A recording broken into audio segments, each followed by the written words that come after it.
A Melbourne solicitor fired for chucking a sickie to attend last year's AFL Gather Round has slammed the stigma around mental health in the workplace.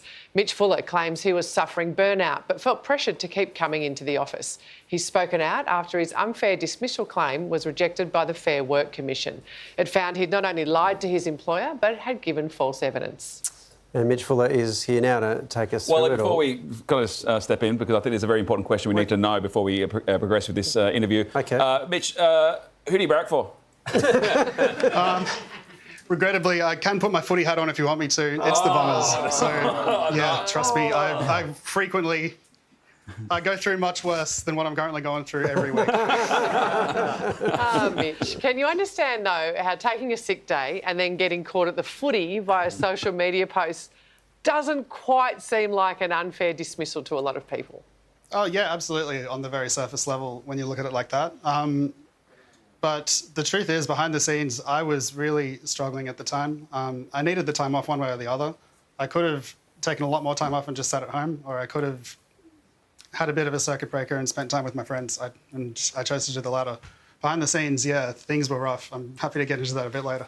Yeah, but Mitch, you didn't say that you were having a tough time, though. You said, I had a tough time sleeping and I'm not feeling up to coming into the office. Then on the second day, you said, still in a bit of discomfort today, don't think I can hack taking public transport. Brother, come on, that's deceptive. Yeah, fair enough. Look, yeah, obviously I wasn't anywhere near as open and transparent as I would have liked to be, but this had come after months and months of me barely even having a relationship with the management at this place. I wasn't being given any work. I was coming to work every day just anxious, absolutely hating life. And then the real kicker is I have ADHD, I'm on medication, and usually I'm fine on that. There was a nationwide shortage last year, and after that ran out, that really added fuel to the fire, really made it unbearable to even be at work. So I thought, look, yeah, in a dream situation, I would knock on my boss's door, say, hey, look, I'm not really feeling good in the head at the moment. I'm really stressed out. I'm bored and my meds have run out and I'm feeling a brunt of all the symptoms. I know I've never mentioned to you that I have ADHD, but guess what? I do.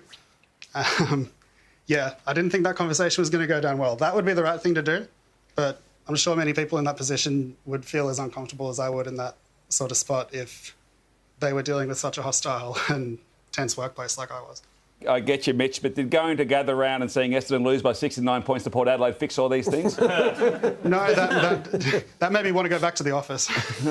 Mitch, just putting aside the fact that Pete has reminded you of that particular incident with Essendon losing by so much, how are you doing now?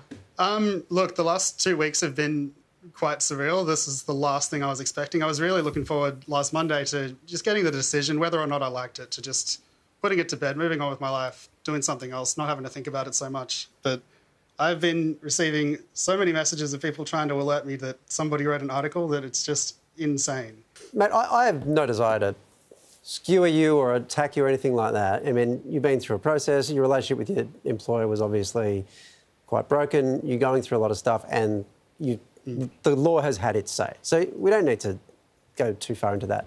But it looks to a lot of people and ultimately, I guess, to the tribunal, that you were trying it on a bit. And that may not be fair, but that's kind of how it looks. And what I worry about is that might undermine people who really do need mental health days or something like that, that there's this sense, and I think this might be why it's a big story, there's this sense that mental health is being used in some way as a fig leaf or as a way to get around the system. That's kind of what worries me about this. Does that worry you?